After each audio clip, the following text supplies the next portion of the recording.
Welcome to the Hudson Mayoral primary debate. I'm Cameron Melville, co-founder of Indivisible CD19 New York. Thank you. We've been producing events, marches, rallies since Donald Trump became president. So when we heard that there would be a primary in the Hudson mayoral election, our first thought was to produce a debate so that voters could make informed decisions on primary day, June 25th. Our intention has been to offer a public service, facilitate fairly and transparently, and let the candidates in their campaigns speak for themselves. If you didn't take literature from the campaigns on your way in, it'll be there on the tables in the lobby on your way out. There also might be some cold pizza left. The debate will begin with two-minute opening statements from each candidate. A coin toss will determine the order of opening and closing statements. Roughly 10 questions will be asked and answered, 2 each from the moderators and 6 chosen from public submissions, including questions submitted in the question box tonight. If there is more time, there will be more questions. Answers will be 2 minutes long, followed by 1-minute rebuttals. The debate will end after 5-minute closing statements at 7:30.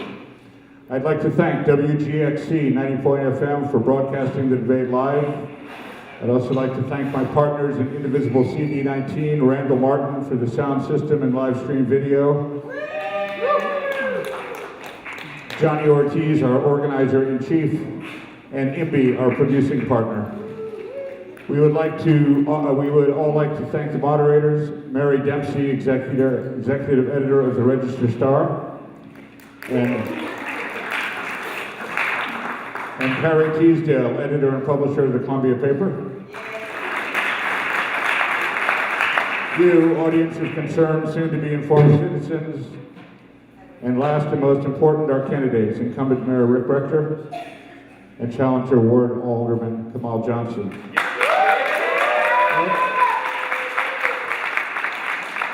We'd like the debate begin. I have a coin.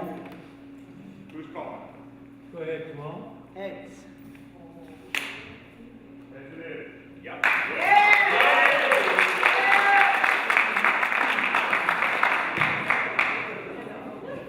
I would like to start. I want to welcome everyone tonight. My name is Kamal Johnson. I'm the first ward alderman. I want to thank everyone for being in the building tonight. This is a very exciting moment for me. I want to give a shout out to the incumbent who let me know that a last minute change of rules said that we could not bring in notes, and then the incumbent shows up with notes. So that's an interesting way to start this thing. But I also, want to tell you a little bit about myself. Thank you to the moderators. I actually used to work for the Register Star. I was a paper boy. That was my first job. And then at the same time, I also worked for Upper Hudson Planned Parenthood. And that's where I got my comfort level. From there, my home life, this is usually the part where the candidates say, my mom was a teacher, my dad was a farmer. My home life was a lot different than that. My dad was shot before I was born, and he dealt with the effects of that shooting for much of my early life till he passed away when I was 5 years old. My mom was on drugs for a lot of my early life. And, when I first started to run, people were saying, it's gonna be a hard job. Are you up for it? And the way I look at it is, life is hard. And if I was able to make it through all of that, then I'll be able to make it through this. And I'm more than happy to be right here, right now, after everything that I've been through, running for mayor in the city that I grew up in. So thank you for everyone.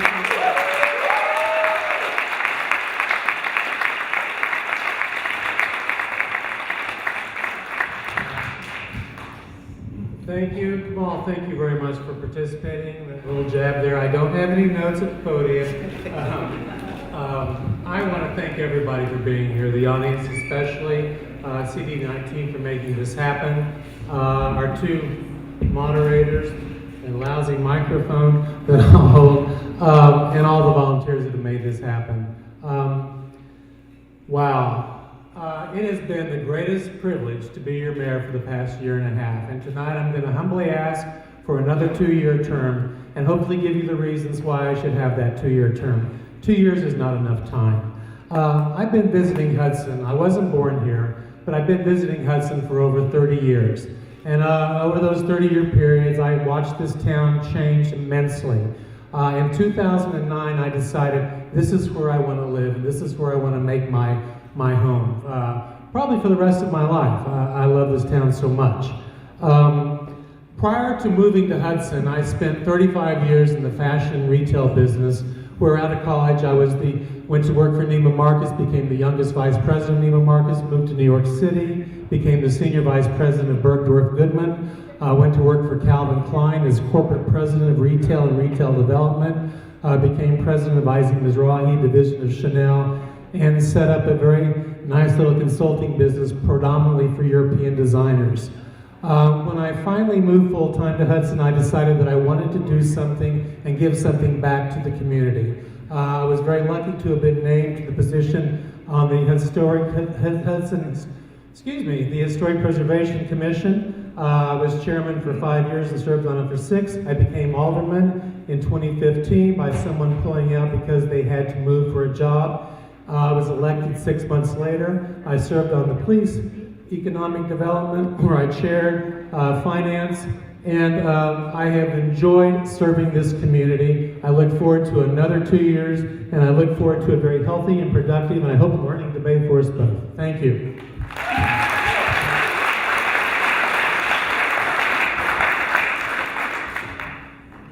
The first question, is this on? The first question goes to Alderman Johnson. In your press release, when you announced your run for mayor, you cited something, you said you were going to pursue economic and social justice.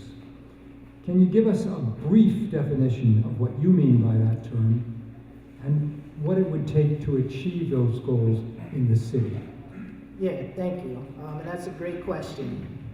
To me, economic and social justice means if you look around, there's a lot of people in here with the slogan AHOD on their shirt. And that means like all hands on deck. And that's really what it has to be right now in our city for us to achieve that. We have to, there's different things that are happening in our city where the youth, our social, emotional needs of the youth are not being met. There's a huge LGBT community that needs are not being met. And we really need to focus on getting everybody together. I know the incumbent has, his slogan is One Hudson, but I have no idea what that One Hudson is. And in 2 years, I haven't seen One Hudson come together. We're actually more divided than we've ever been.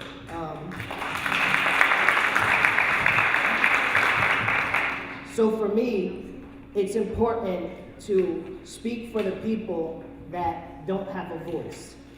There's a lot of people in this room today, but there's a lot more that couldn't make it here.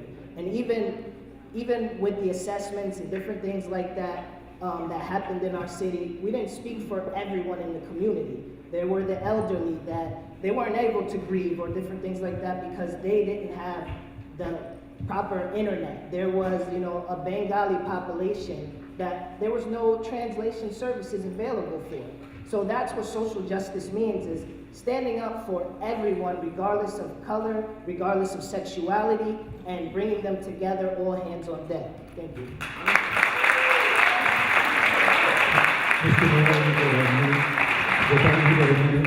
Sure, thank you. I think One Hudson reflects exactly what you're talking about. Bringing the community together, the diversity of this community, and coming to some common ground that we can all find. You mentioned a variety of issues that are going on in the city, Kamal, all of which we see. We recognize the social issues, the disenfranchised, a community that's changed greatly and so fast, and there are several people that have not enjoyed it. But I've heard no substantive ways to improve it. It's so easy to point out the problems. It's exceptionally easy to bring in a divisive content to the conversation, but coming up with real answers and real solutions is what we're all about. And I do think that the city is a little bit better off, candidly. And I do believe in One Hudson. I will continue to talk about One Hudson because I think it reflects exactly what you talked about. Do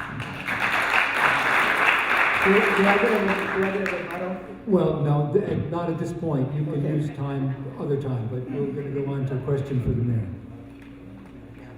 This is for the mayor and for the alderman. Hudson is faced with ever-increasing costs to city services, and taxpayers are seeing higher costs of living while wages, for the most part, remain stagnant or are going down. As mayor, what would you do to control spending, increase revenues, and bring industry to the area so people can make more money? Thank you. That's one of the biggest challenges of the mayor. And yes, Hudson has enjoyed great success. Actually, the jobs have increased in Hudson during the past 5 years with the entrance of this incredible hospitality industry. So there are more jobs in Hudson than there were probably 5 years ago. I think it's important when you talk about bringing new businesses in and developing economic development within the city is to create an atmosphere where both the citizens and outside developers are comfortable in coming into a community that functions, a community that is fair. As you all know, we'll talk about probably the assessments later on. The whole idea of an assessment is to bring fairness and equality to the entire town. And that's the process that we're going through. So I can't wave a magic wand and promise the jobs are coming in. We can make sure that the environment is conducive to developers and business people wanting to come into our city. Additionally, as far as jobs go, there's been a lot of talk about the hospitality or the tourism industry. Listen, it's an industry that we're lucky to have. It's an industry that we embrace. It's additional incredible revenue streams, as we've seen, and even in the taxes that we put on, the fines for the lodging tax that we recently implemented. So I think that we're on the right track. We're on steady feet now. Again, I will say it is up to all of us to maintain and create an environment where people are comfortable. People are comfortable coming here, raising their families. People are comfortable coming here, creating a business and investing in the community. I think. Thank you.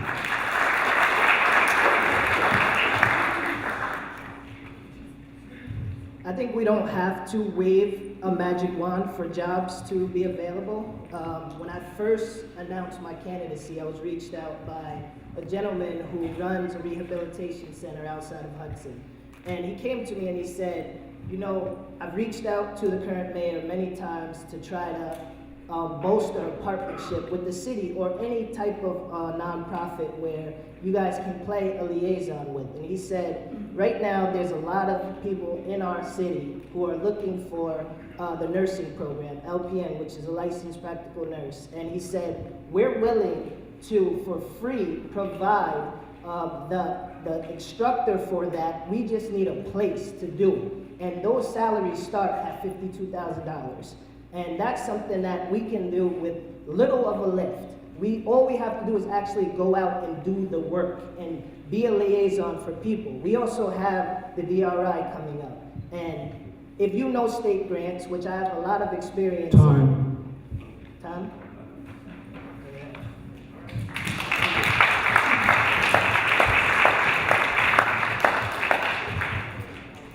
Next question is to Alderman Johnson. Let's talk about drugs, illicit drugs, and possibly gang violence. Yeah. Hudson, like most cities, has a problem. But is there something that is not being done that can be done to address the problem? And is there something that you would do as mayor? Yes, and great question.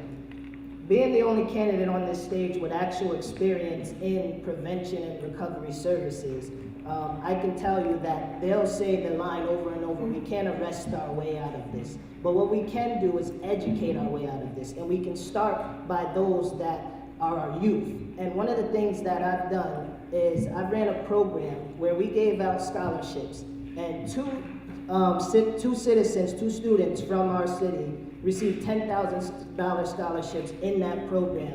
And what they learned is the effects of drugs on the adolescent brain. What they learned was the effects of nicotine addiction, drug addiction, and the effects of that on the body. Right now, we have a thing called Juul that's sweeping, through our city, and it's pretty dangerous because you can't really detect, there's no smell or different things like that, and we have to educate our kids about this, especially with marijuana coming in and different things like that. So we have to look at this from a different lens. We have to provide services.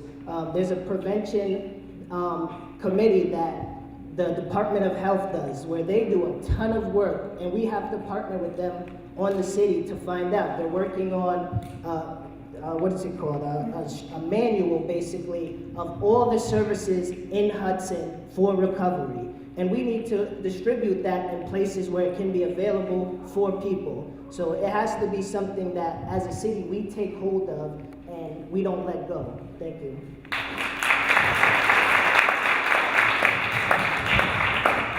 The Rector, do you respond? Thank you.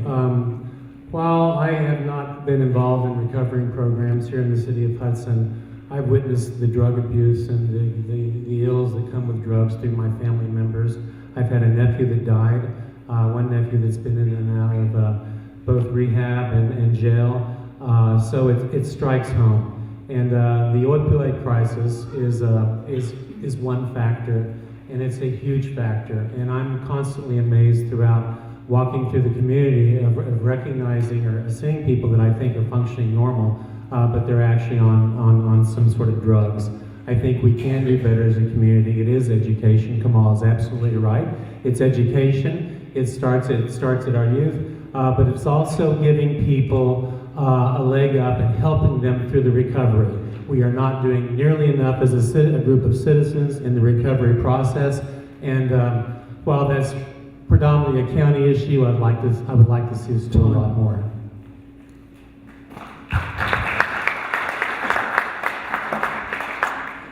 Okay, the next question is for the mayor. Hudson is facing an affordable housing crisis. Recently, the Hudson Housing Authority proposed a $55 million development project in part to revitalize Bliss Towers and to build new affordable housing facility at the corner of State and 2nd Streets. The plan was pulled in part because it did not address a key part of the city's strategic housing action plan, which calls for providing affordable housing throughout the city. If elected, how would you address affordable housing in the city? Well, I continually, what you just said is pretty much what happened. Our Hudson Housing Authority originally got a grant for $800,000 to build a new facility that I was very supportive of across the street from Bliss and State Street. That ultimately morphed into a much bigger picture that I found that I said publicly and got a lot of criticism for it. This is in contradiction to the strategic housing plan that the City of Hudson adapted. Not only did the City of Hudson adapt a program, they put it through the Common Council to the Committee of the Housing and Transportation Committee as a guideline for all future housing. The project that was ultimately presented by the developer for Hudson Housing Authority, again, was in contradiction of what we agreed to as a city. They have subsequently pulled back. They will be coming back. I was very thrilled about this new unit that they were doing because I ultimately introduced them to our daycare center, knowing that we could do a better job with how we handle daycare, put the daycare center into this new project. But between the developers and the members of the HHA, things changed dramatically. Hudson housing is an issue. Affordable housing is an issue in every city that people want to live in. And what we can do is, first of all, I agree, I really firmly believe that scattered housing is an incredibly important part of it. And I will support that and pursue that both with the Hudson Housing Authority and developers that are interested in coming in. And there are developers. Galvin, for instance, has announced that they're willing to do 20 units. And there are other people, there are other facilities. So, I will do whatever I can to foster the environment for a developer or an individual or HHA to come in and do right by good affordable housing.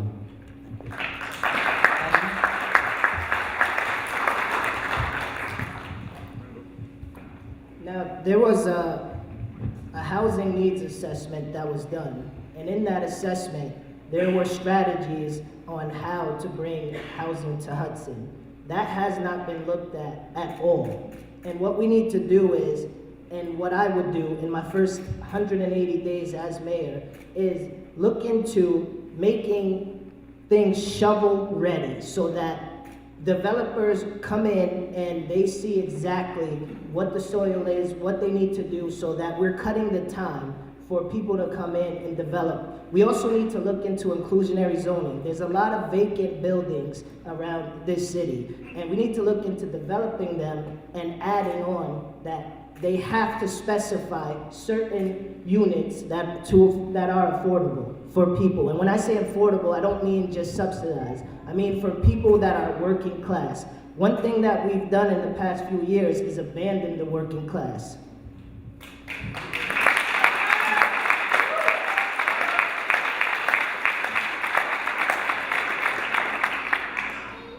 We now turn to the questions that we have received from the audience, and we'll get to a few of them now. I'll try to interpret some of what's said because they're a little long, or at least one is, and it has to do with housing. So let's go back to that subject for a moment. And they said, the person who wrote the question said, there are very few options available in Hudson for a group of its citizens who now live in multi-storied houses and who may need eventually to live without homes without steps, no lofts or apartments.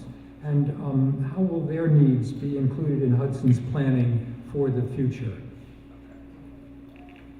If I understand the question correctly, I believe they're asking about ADA compliances for Well, it's not stated specifically. It's just housing that is appropriate for people who have difficulties going up and down stairs or other obstacles that might be there. So thought given to special populations or particular populations that need help. Yeah.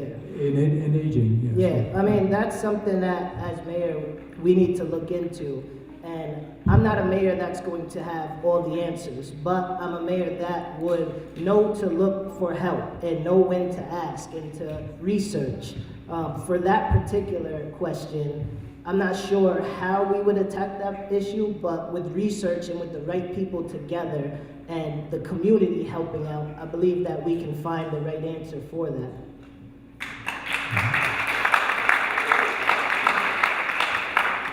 Yes, well, it's a very interesting question because I'm worried about some point during the years how I'm going to walk up my steps. It is housing and the ability to provide the correct housing to a multitude of people, whether it's our seniors, our disabled, our working class, or subsidized housing is part of the whole conversation about what this city can and will do about Hudson and housing within it. There are some areas that you can deal with your landlord and forcing them to, if you pay for it, to build your own. That's part of dealing with a landlord. That if you pay for it, you can build your own accessibility, and that's out there. Hudson, as you know, we are going through a kind of a review, specifically at City Hall, and we may take it further. We met with the ADA people about over 6 months ago, and we're waiting for a very long, and we hope it's a very effective and thorough report about the ADA needs for the City of Hudson that includes everything from ability to get into a house to sidewalks.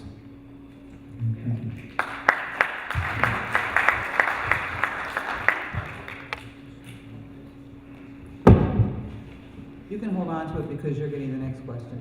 Okay. For the last 2 years, city officials have failed to uphold the welcome and inclusive executive order. If elected, what will you do to strengthen policies that protect and support our immigrant communities? Well, I do not think that we failed to uphold it. I think that obviously we're learning.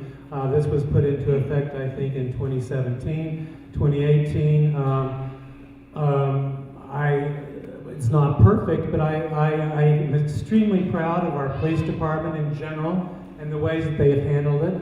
Every time an incident has occurred, and they don't know every time an incident will occur with ICE coming into town in the welcoming and friendly or the sanctuary city. But they send myself, they send Kamal, who's head of the police committee, a report of what happened, who was involved. We've in the past several months, I think that we've learned new things, and it will continually be, I hope, to learn new things. But I was one of the people that proudly voted for this, for the welcoming and inclusive resolution in City Hall. I support it to the max. I work with our police chief on a daily basis to ensure that he's supporting it. So I honestly don't think that we failed. I think that we can improve. And it's obviously it was new to Hudson. So in general, I'm proud of the way the city's handled it. And I'm proud of the way that our police chief and the entire force has handled it. And I think that after every day we get better on it. But I certainly not apologizing for anything. I congratulate the men and women in our police department for doing it correctly. Thank you.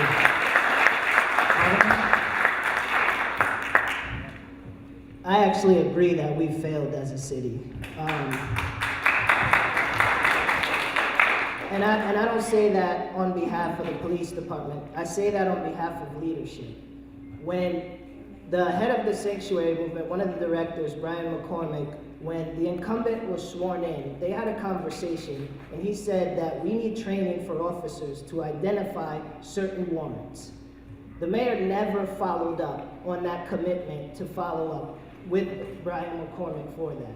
The mayor also, the day of the big incident, he never answered his phone to help out officers, and he put them in a situation where they were criticized because of his lack of leadership. I actually showed up that day, and when Brian McCormick went viral, that was the only time the incumbent came and supported the movement. Because before then, he was nowhere to be found. And in those meetings, when we had after them, the mayor showed up to those meetings with no pen, no paper. And when Brian was giving him specific steps on how we can improve this as a city, he didn't have any answers. He didn't write down anything because he didn't come with a pen and paper. So that shows you that he's not committed to this. Even though he voted for it, he knew nothing about the resolution. Thank you.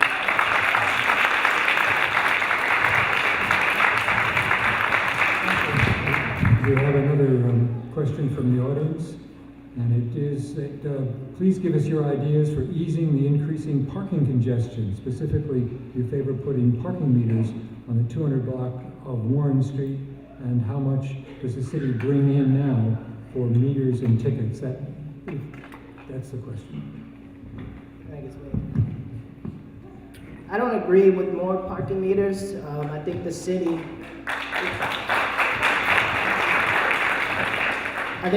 is doing well right now with what we have.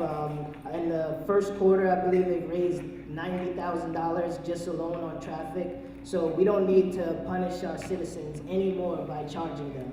It's hard enough to work and have to keep coming out, putting quarters in or spending extra money. And then for downtown Union and other streets like that, we can barely find parking because everybody's running from Warren Street to park away from the meters. So we definitely don't need any more meters.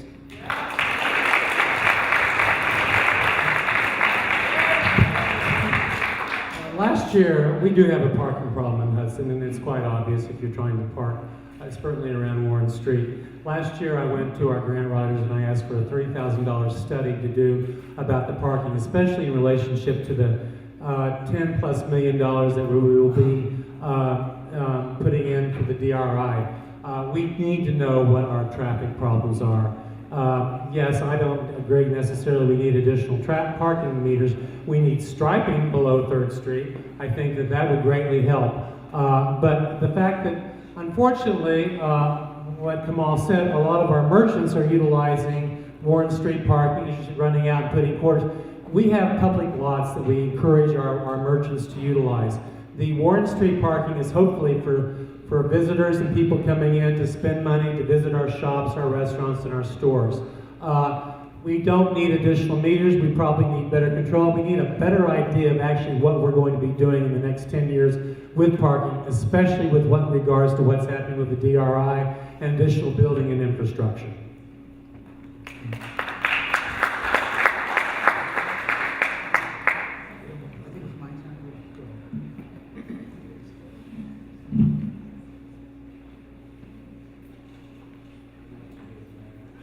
I'm looking.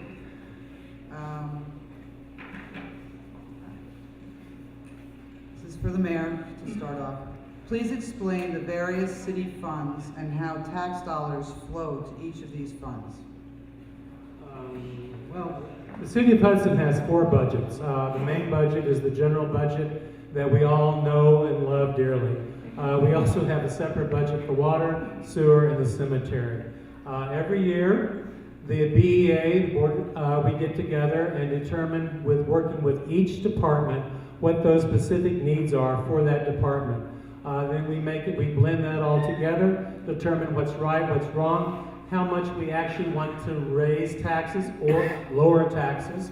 And then that's put in a decision, and we put that forward to the Common Council, and they vote on it each year, every year, which is done in the October-November period.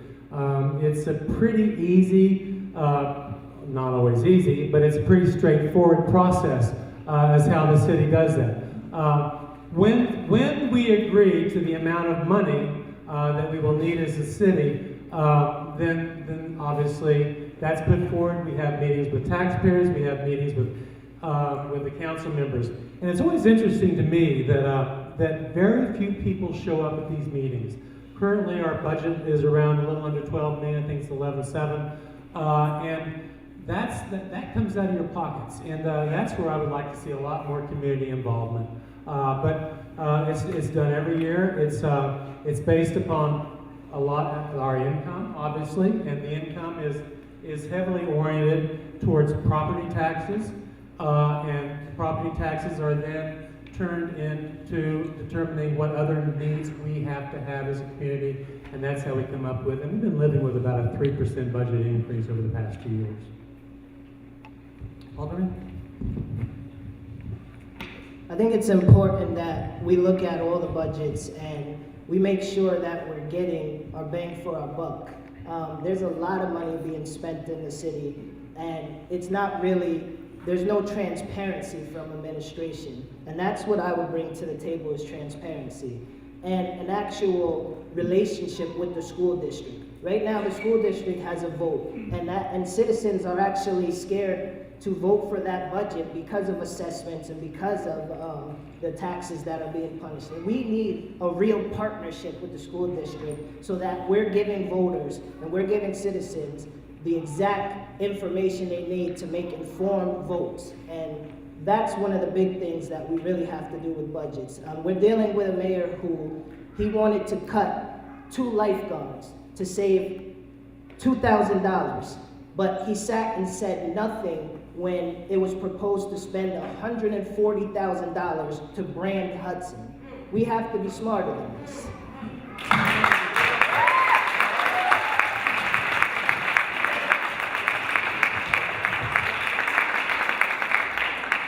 You can use some of your time in the next question to do that.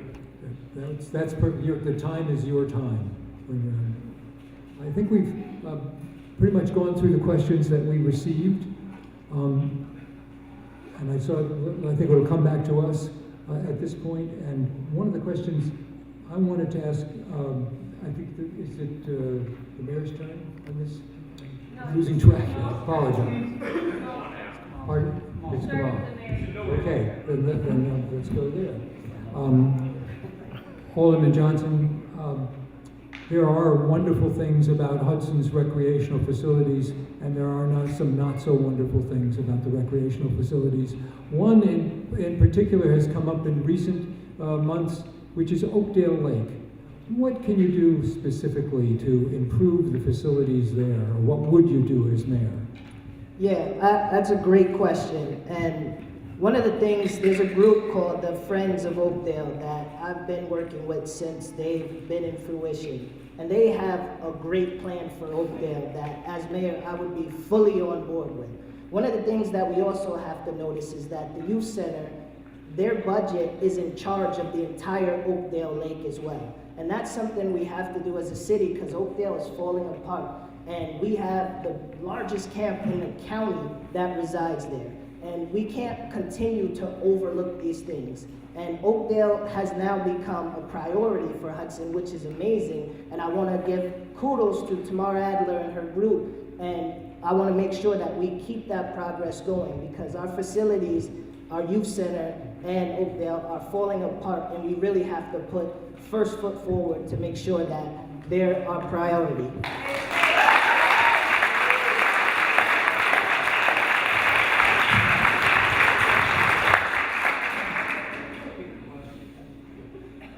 The question was about recreational facilities and specifically what could be done to improve the facilities at Oakdale Lake.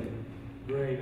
Listen, I agree with Paul. I totally thank Tamara for what they're doing with the Friends of Oakdale. The success of this city is by the people that are making things happen. We have two very vigorous organizations that are dealing with the youth department. One is the Friends of Hudson Youth, which are doing amazing things with generating funds for programming, other activities, and an incredible opportunity with Oakdale that we've all, not all of us, but many of us have seen the progress of we could do this, we could do this, we could do this. I totally support this. I think it's incredible. I love citizens initiative, and that's something that I try to foster. I've supported both groups. Back very quickly to something my opponent just said, some of the unfortunate things are being said that just aren't true. To say that I supported $140,000 branding, that's a blatant lie. The City of Hudson passed a tourism law. The tourism said the money that will go to the tourism committee will be for marketing. And marketing is a key word, and I see marketing in a variety of different things.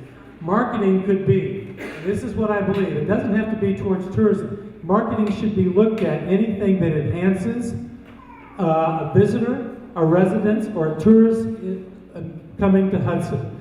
I strongly suggest that immediately we take the existing money and talk to DPW about, first of all, coming up with a study that we can improve all of our sidewalks. It's something that's way overdue. That would improve and enhance someone's coming into town. Secondly, I see some of that money going towards crosswalks. Anything that improves the quality of life for the residents, for someone visiting our community and the tourists is something I totally support. So to say it was $140,000 branding, that was never in the bill, my friend. I don't believe that was the question. Well, you will have time if you want to use some of your time. And I want to clarify that. I didn't say he supported it. I said he said nothing, which he just did as well.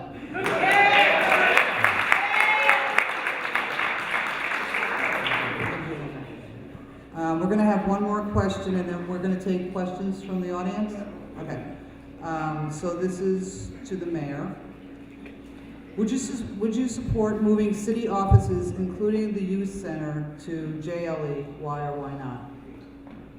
Yeah, listen, we're in the middle of a feasibility study, and I will support anything that makes sense.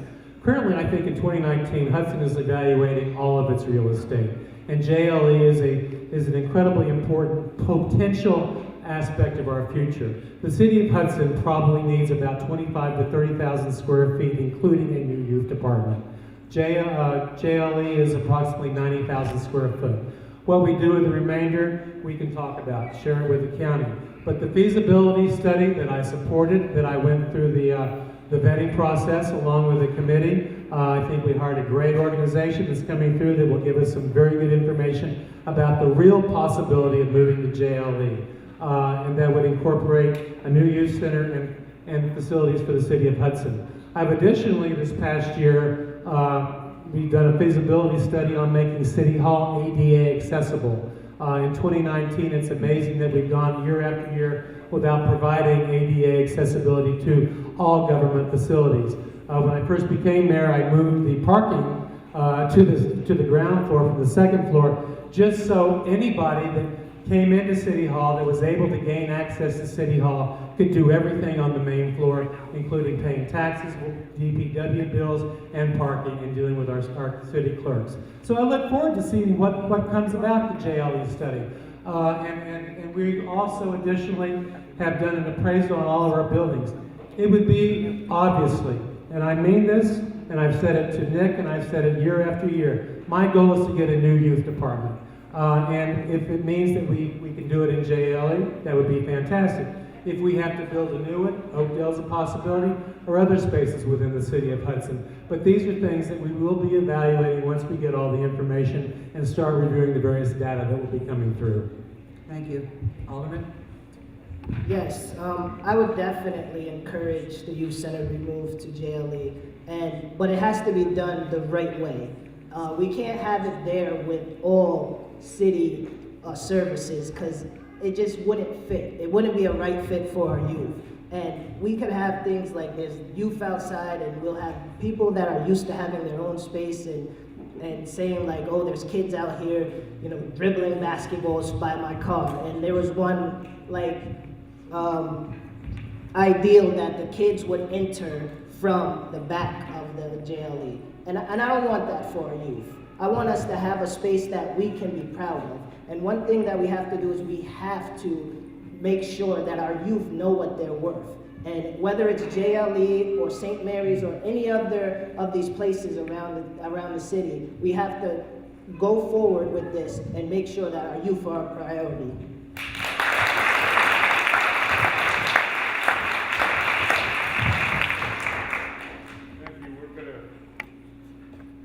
Thank you. We have a mic set up here. We have a little more time. As we said in the beginning, if we have time, we will field more questions. If people have a question they'd like to ask, can you please come down to the microphone?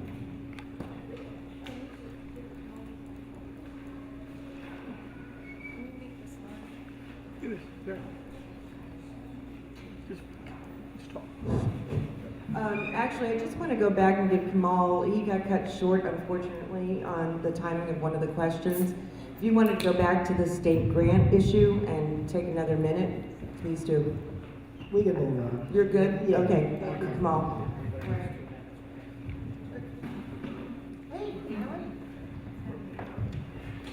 Our famous, lovely ex-mayor. That was quite the intro. Thank you.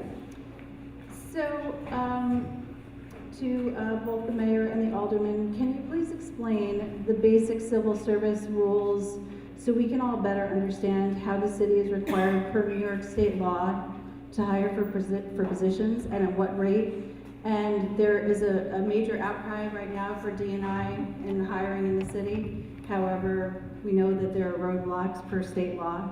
So how would you creatively work around those?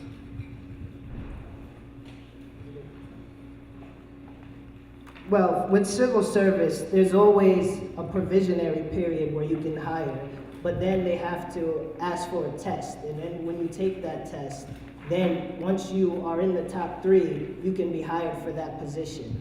I do have a big problem with some of these civil service positions because they don't apply to anything that the job is about. But I think for us, as a city, we need to rework how we hire and how we look at civil service being involved.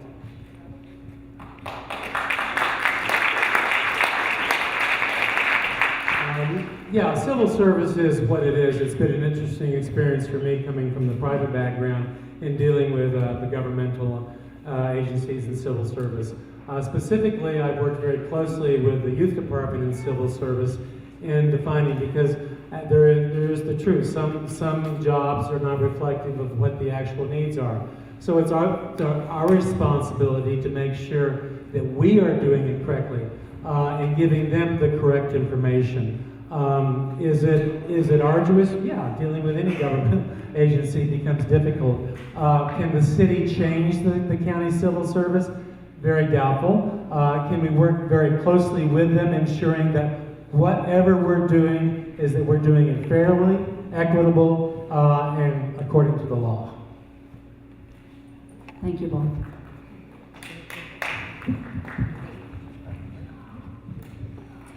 Hi. My name Hudson. I would like to know this. So this is a Democratic primary debate, and Mayor Rector, you are also running on the Republican and conservative lines, and haven't really like put that out there a lot, like your endorsement from the Republicans. And also, Kamal, you're also running on the Working Families Party lines. I'd like you both to explain, your relationship to those different parties. Listen, 2 years ago, I was very lucky to have gotten the Republican, Conservative, and Democratic endorsements. My opponent had the same endorsements, so I think with the exception of the Conservative, you had the Republican and Democrat. I thoroughly believe in One Hudson. And One Hudson is bringing all people together. This is not we're not dealing with national issues in this community. We're dealing with day in, day out problems that we all face together collectively in a town of 2 square miles. So I will embrace anybody and everybody that wants to give me their support. I am a liberal, I'm a progressive Democrat, I have been my entire life. I have fought up and down for things that I believe in, for great principles of the Democratic Party. But at my table, everyone's invited to sit. Doesn't mean you're going to get special treatment. It doesn't mean you're getting any additional things that nobody else is getting, but your voice will be heard in my administration. And that's incredibly important to me. And that goes back to One Hudson and listening. It's important that we listen to every side of every issue. And that's something that I've done. That's something I will continue to do. I have many Republican friends. I have many conservative friends. But again, I am a Democrat, and I'm not going to stand up here and say, I'm the most progressive Democrat there is. It's not about whether you're progressive or you're conservative. It's about doing the job that's needed in a small town like Hudson.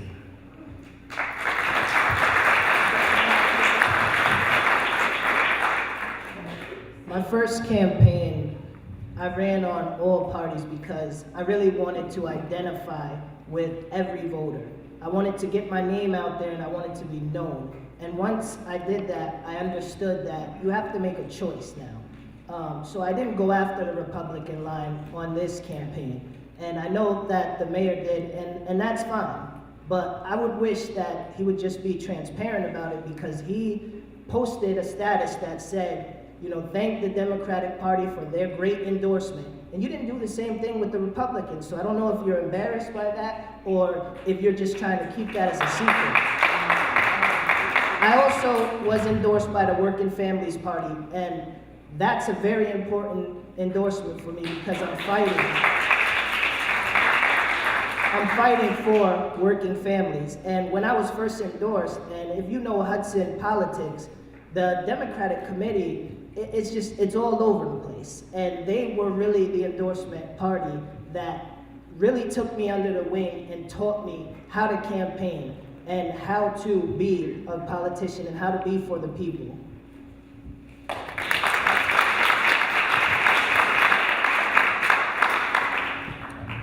Our next question comes from Sydney Adams. She's a Hudson resident. New topic. I belong to the Y in Greene County. I wish we had one in Columbia County. It belongs in Hudson, where people don't have to drive. The Y in Columbia County in Coxsackie is a lovely facility. It's totally integrated, black and white. You can make friends with everybody there. It's lovely. We should have something like this for our entire community, including the youth, but also the seniors, right? I mean, that is a great facility. So I'm wondering, I know you have a million things to work on, but I'm wondering if that's on anybody's list, on the back burner, whatever. It's a great facility, and it's tiny. Is that a county facility? It's an Albany capital, it's like the capital.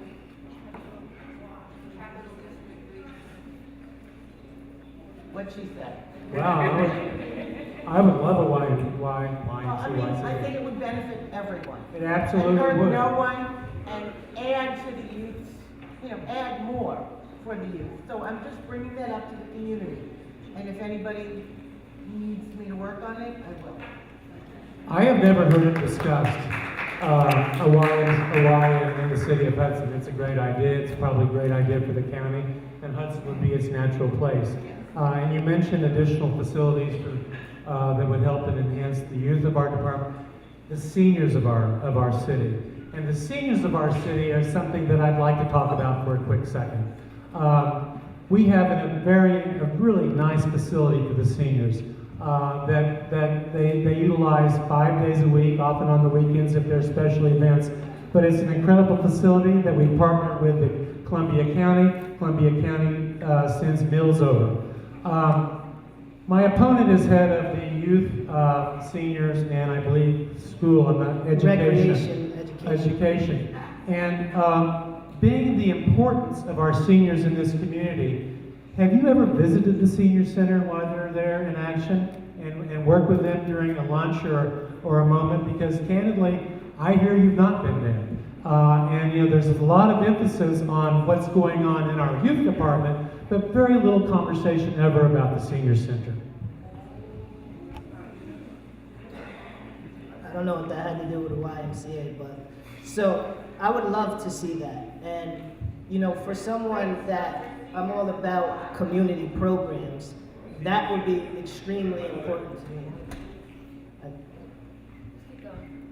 And that would be something that's extremely important to me. I want us to have a community center where there can be youth, where there can be seniors, where there can be people that come in when they need job assistance, where they can make a resume, where they can do things that will further their needs, and they can get those social, emotional needs met as well, where we can have different services there like mental health, reach services, and things like that, all in one building. That would be like a dream building for me.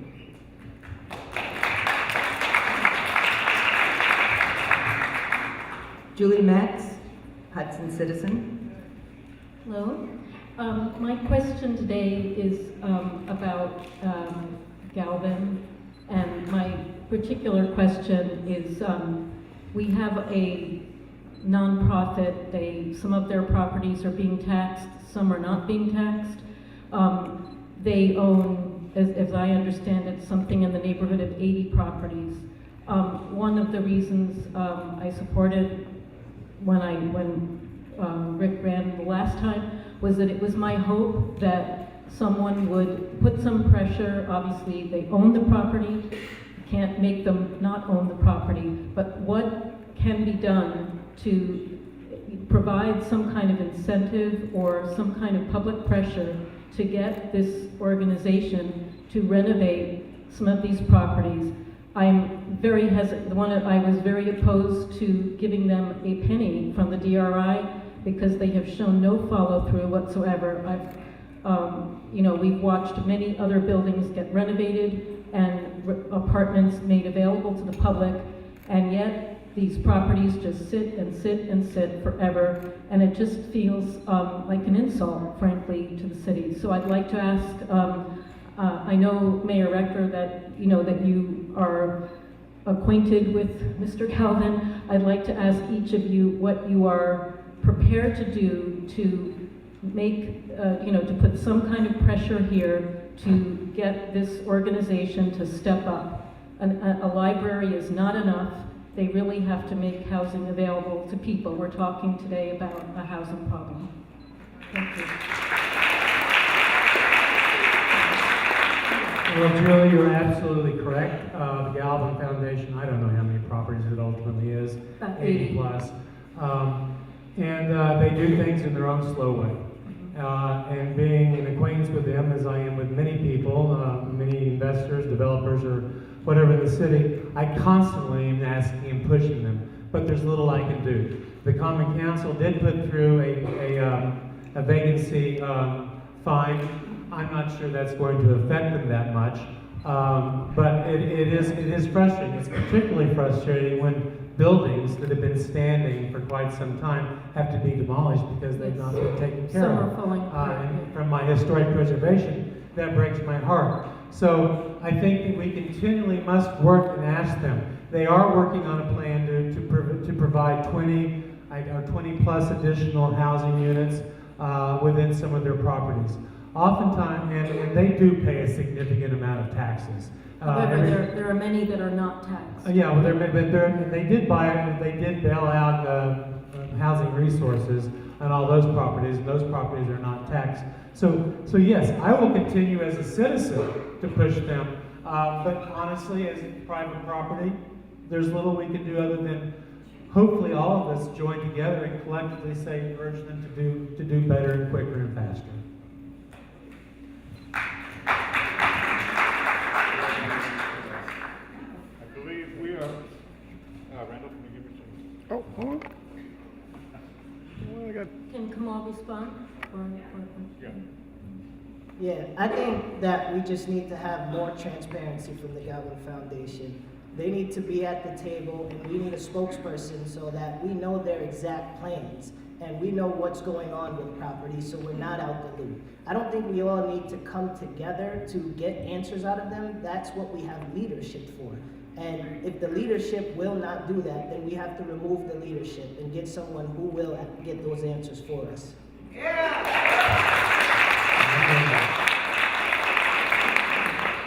Can I say one quick word?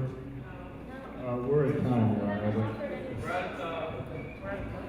I mean, what do people want to do? We have a few more questions. We If you have want a few if more you want to go a questions, little and longer. actually the format should have included 1 minute rebuttals, but if you get a 1 minute rebuttal, then Kamal would get a 1 minute rebuttal to your rebuttal. That's fine. That's fine. Is that all right with you, Kamal? Are you in agreement? We have to do rebuttals the whole time. Well, it doesn't matter, we're asking if no? Okay, I'm sorry, Rick. Thank you. I'm sorry. Reverend Ed Cross, resident of Hudson.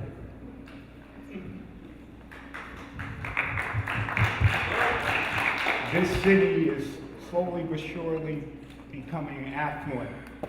Maybe that could be a stumbling block for our low housing. Now, the change is going to be made, but it's going to take a while. What are you going to do in the meantime? What are we supposed to do in the meantime? I think we need to look towards measures. I was in a similar situation as many of us in this city where I actually lived in the Hudson Terrace apartments and I was working in this building and I got a raise. And with that raise, it took me out of the threshold for my housing. So I was in a situation where if I made more money, it would actually be detrimental to my housing. And it ended up working out for me, but I think about how many citizens are in that same situation where there's no transition from housing. You go from paying, say $650, $700, $800, now to paying $2,000. And we as a city really have to take that serious. There's 123 homeless youth in our district. And this is something that we have to put forward. We have to look for every measure. It has to be all hands on deck, and we have to do this as a community.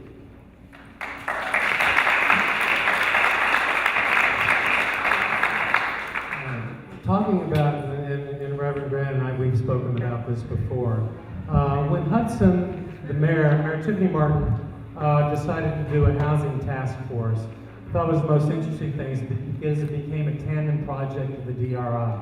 The task force met. The big elephant in that room was always Galvin, and everyone talked around Galvin. When I became mayor, one of the first things I did was to invite a member of the Galvin Foundation to participate in that task force, so they could be there. You talk about transparency, that's what brings about transparency. And I think that's leadership. So bringing Galvin into the conversation and letting them be able to answer questions publicly to both the committee and to the general public made a huge difference. And we heard it, and we began to realize they will work with us. So I think it's incredibly important that we engage everybody when we're talking about the housing issue in Hudson. So we are in time now. Do we want to go to, people want to take a few more questions? Yes, okay, great. We've only got 2 more questions. Wonderful. And we have until 7:30. So, Janessa Mackey, City of Hudson resident. Hello. So as you both know, the youth is the future. I would just like to know how important your relationships are with the youth, and do you have any plans in motion to build that relationship?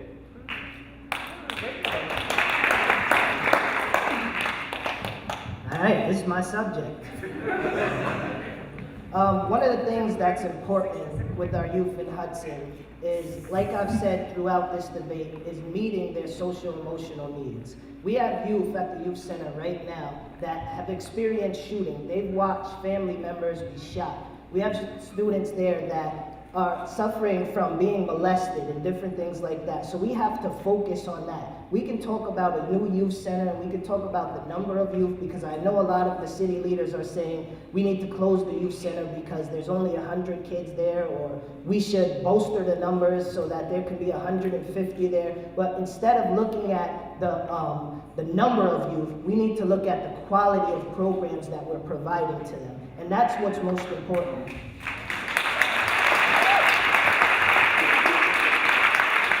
Wow, I could not agree more about the quality of program that's needed at the youth department.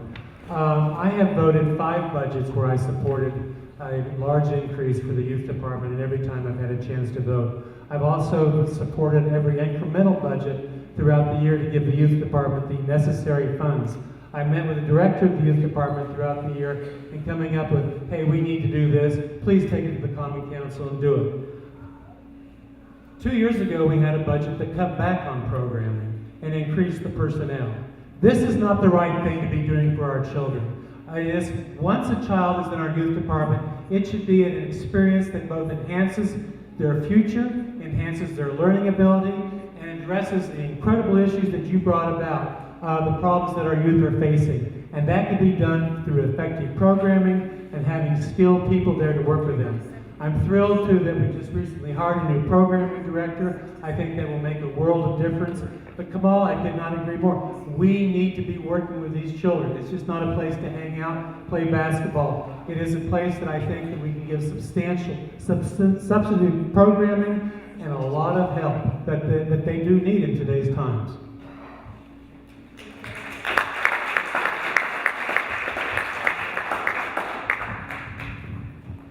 Our final audience questions coming from Nakara Roach. She's also a resident of the City of Hudson. And then we'll have 5-minute each closing statements from the candidates.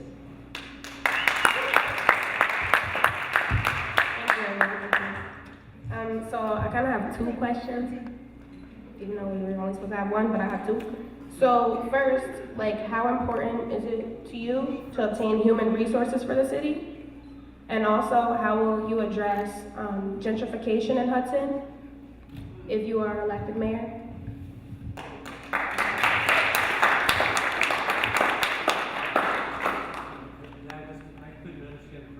The first one was, how important is obtaining human resources for the whole city to you? Human resources? Yes, human resources. Meaning what? I'm not sure I understand. As far as staffing and being fair and whatnot for everyone, and making sure it's a safe place for everyone to work and all that. No, it's very important. But you say human resources, and one thing the city desperately needs is the human resource department. And we'll be talking about that during the next budget process. But I believe, listen, every department in this city should exhibit the diversity in this community that we enjoy. And I think certainly starting with our police department, I think our police department this past 15 months has done an exemplary job of promotions and hirings of diversity. I currently am constantly talking to the DPW, and our fire department actually volunteers. I think has demonstrated a very good diversity. Can we do better? Absolutely. But it has my total support. It's something we talk about frequently. And again, if you talk about a human resources department, we really need one for the community. Can you also address the whole gentrification, how you will address that? Gentrification is a tough thing, and there's very little one individual can do about it. We've seen it happen throughout this city. But gentrification is really what brought Hudson into where Hudson is today. I think we have to be very careful. The beauty of this city, and the reason a lot of people want to be here and ultimately live here, is because the city has gone through gentrification over the past 25 years. What can we do as a community to stop gentrification? Very little. We can encourage, we're currently talking about, how we can encourage people on rents, how we can encourage developers on rents, and that will be through a series probably of having to give them pilots. But honestly, I wish there was a magic pill for gentrification. But if someone wants to sell their house next door to me to someone who wants to buy it and fix it up, there's very little the city can do. If you learned anything on this debate, then you know that this administration needs a magic wand and a magic pill in order to do this. Now, right now, we have an epidemic in our city with Airbnbs, and I'm not against short-term rentals, but I do think that we need to have a cap on them. And this is even better for short-term rental owners, because if the whole city is full of short-term rentals, then business will be bad for anyone, for everyone. So that's one thing that we need to do. We need to look into stopping and putting a hold on short-term rentals, as well as human services and different services like that. We need to look in our infrastructure. We need to bolster our parks.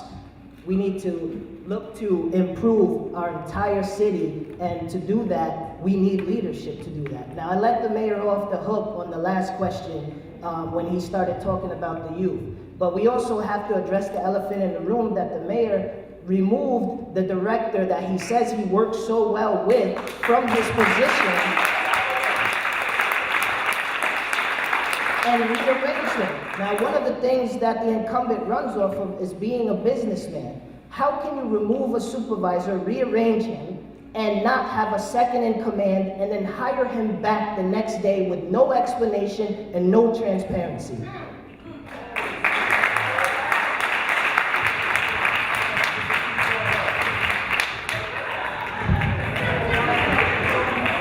This is one last question, I think. Claudia Bruce, 308 State Street.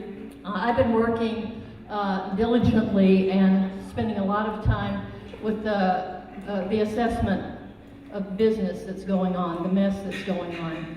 And recently the Common Council was drew up a resolution that would stop the process when we could stop the process. The process has been riddled with inaccuracies, with all kinds of problems. It's been pointed out by citizens, and the Common Council came up with a resolution, and I would like to know, Kamal, why did you vote for that resolution? And I would like to ask the mayor, why did you not vote for that resolution? Why did you veto that resolution? I voted for that resolution because I listened to my constituents, and that's what a leader does. They listen to their constituents. If you watch back on those meetings, or if you attended those meetings, you would see me ask multiple times for more counsel on these assessments. We got bad advice from the city attorney, and then when I asked for more advice, we got different advice that we got the correct things, and the mayor vetoed that without even listening to his constituents. And that's something that's important to me, because this showed that this is a mayor that will not listen to you and will not fight for you when you need it most. He abandoned the city in this situation, and he never made a statement until everyone showed up in City Hall. He showed a lack of leadership by not getting in front of this assessment issue, and now he wants us to give him 2 more years.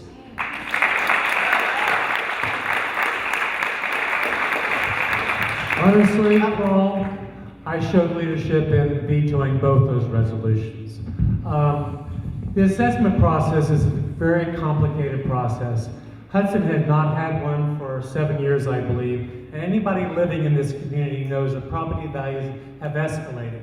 Without an assessment, people are unfairly paying way more in taxes, and some people are paying a lot less than they possibly should. So I am very supportive of the mass reval that the city went through. Was it perfect? Absolutely not. Are there problems? There always are in assessment. And we have procedures in place to address those problems. First, with the informal meetings, which changed a lot of people's assessed values. Secondly, through the grievance process, which happens at the end of this month. And lastly, if you're not happy with either one, you can fight the city via lawsuit. The reason I vetoed it is because neither the Common Council nor the mayor have the authority to do the assessment. That is the pure responsibility of the assessor. Additionally, many people, including my opponent, have thrown out the fact that it was flawed, it was full of inaccuracies, without explaining what those flaws were, what those inaccuracies are. And I found it incredibly a big disservice to say that I have not spoken to people. I have had emails, conversations, meetings with dozens and dozens of people regarding the assessment. That's leadership. Additionally, I sat through meetings in the Common Council where the members of GAR and our assessor were there. Nobody ever asked a question before the assessment. And then after the assessment, unfortunately, we're living in a political year. And this becomes a nice little political thing to throw around. Additionally, we have the internet. I was voted, and we were all voted to support the entire community. We paid no attention to the city attorney's advice.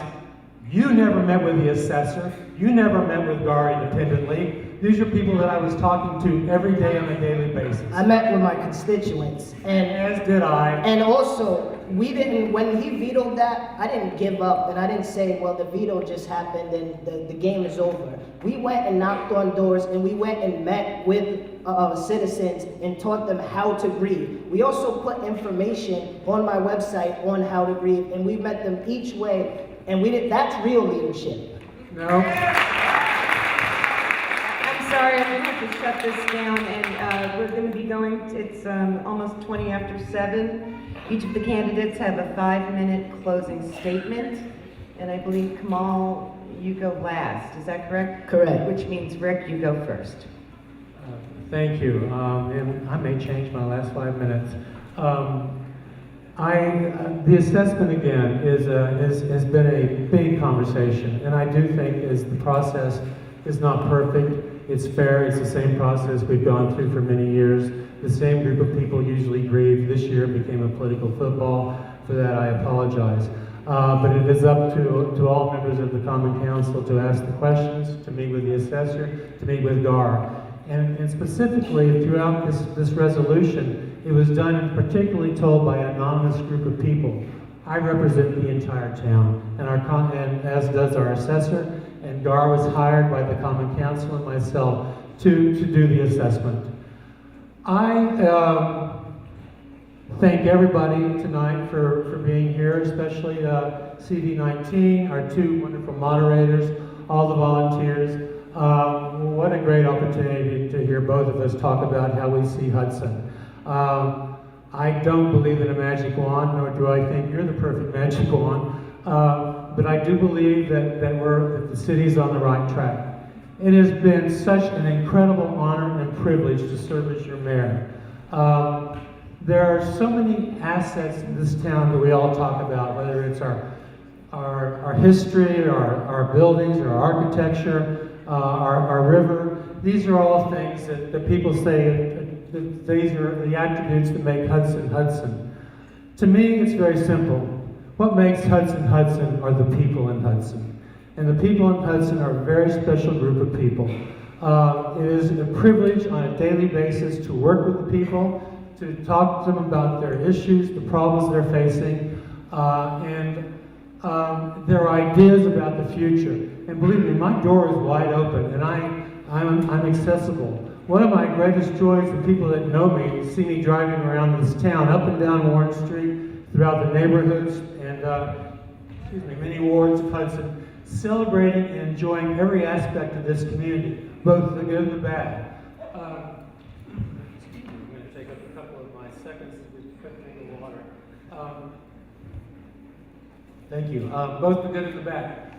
But I enjoy seeing what's happening on our streets, who's on our streets, what businesses are in, what properties are vacant, what meetings can I attend to. I try to attend every meeting I possibly can, which is kind of a sport in Hudson, I think. I celebrate and enjoy every aspect of this community.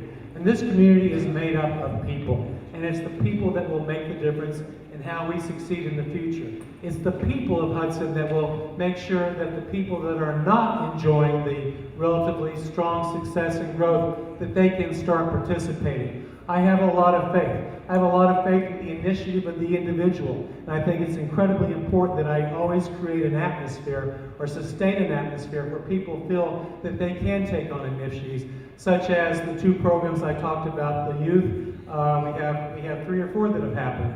We have a Hudson Parks Conservancy, the Friends of Hudson Youth, the Friends of Oakdale, and the cemetery. So these are all exciting things that I think the City of Hudson can do. Can I do a better job? Absolutely, and I will do a better job. But I think that my leadership has been strong. I think I've been resolute in how I've looked at things.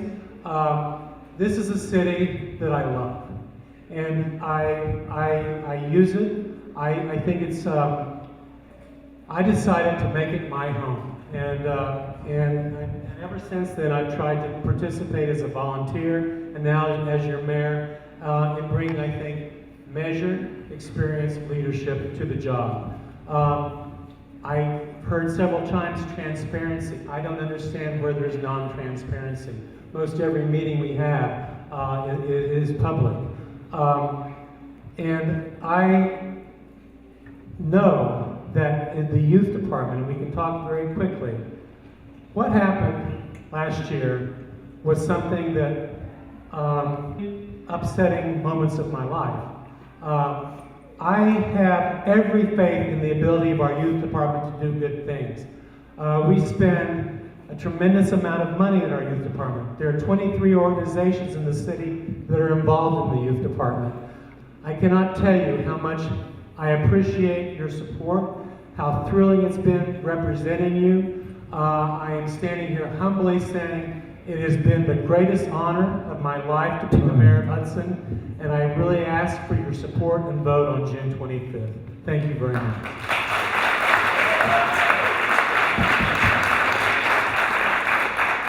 All right, this is my favorite part of the evening. It's tough work, you know, going through all these questions and the time limits, flashing, and you have to hurry up and get your answer out. But I want to thank everyone for coming out tonight, and I want to tell you a little bit about my journey here. When I first decided to run for mayor, it was 15 years ago in a class when I was in, I want to say 12th or 11th grade. I was in Miss Brust's class, and I would always challenge everything that she said. I would always challenge the curriculum. I would always gather people together to talk about different things in class, and she would call me the mayor. So one day, I took it upon myself to put a sign up in her classroom that said, "Kamal for mayor." And when I went to her class, maybe 2 weeks ago, she pulled me aside and she said, "It's crazy that you put up that sign, and now there'll be real signs for Kamal for mayor everywhere around the city." And that's something that's important to me as a city that I grew up in. I want to tell you about my daughter right here, who was very detrimental, like she was the guiding light for me making this decision. If you've seen any of the videos and different things like that on our website and on our Facebook page, she's not your ordinary kid. So when I was making this decision, I said, "Asia, what do you think? Give me the pros and cons." She gave me her entire list of things, and I said, "That's a good list." I said, "Now I have to really figure out for myself to make this decision." So I was on my way to bring her to school one morning, and a citizen came up to me and she said, "You know, you're too young. This is not your time. You shouldn't do this. You're inexperienced," without knowing my experience or my age. And I said to her, I said, "Listen, I've been an instrumental part of this community, working hard for over 15 years. And I'm gonna do this. I'm gonna pursue this because this is something that I dreamed about." So we have this conversation. I literally got yelled at on the sidewalk for probably 5 minutes. And then I get to my daughter's school, we drop her off, and then I see one of my former students that I mentored. And he says to me, "Man, Kamal, you're getting old." And I was like, he was like, you got gray hairs in your beard. First of all, it's only 5 of them.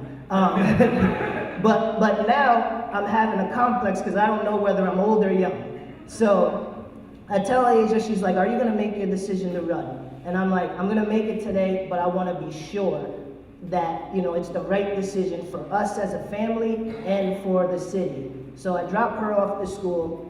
I was a little bit under the weather. I ended up going to a meeting, and in this meeting, I was choking on coffee in the middle of the meeting, and I was just all out of it, and I was like trying to die silently where people couldn't ask me if I was okay and stop the meeting. So I ended up leaving the meeting, and this day was just going straight downhill for me. So when I left the meeting, there's two doors, and I can't remember if it's Ichabod Crane School or Taconic Hill School, but one of the doors that you go out, it leads you right back around the meeting area. So everybody sees me now leaving early out of the meeting. So now I'm pretending to be on the phone like it's something important, and I'm like, this day can't get any worse when I have one of the toughest decisions in my life to make.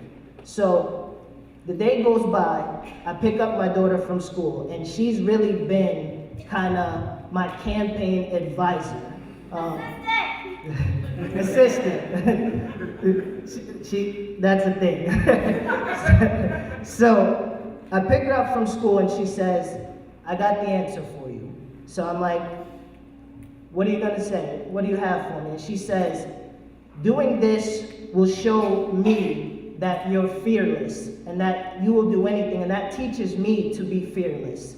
And to go ahead and follow my dreams no matter how hard they would be or what people say to critique you. And right then and there I said, I'm gonna do this.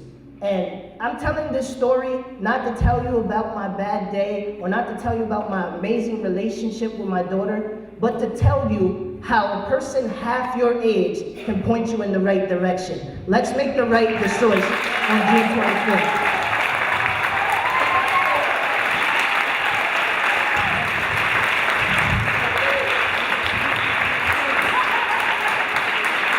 That will wrap our time for tonight.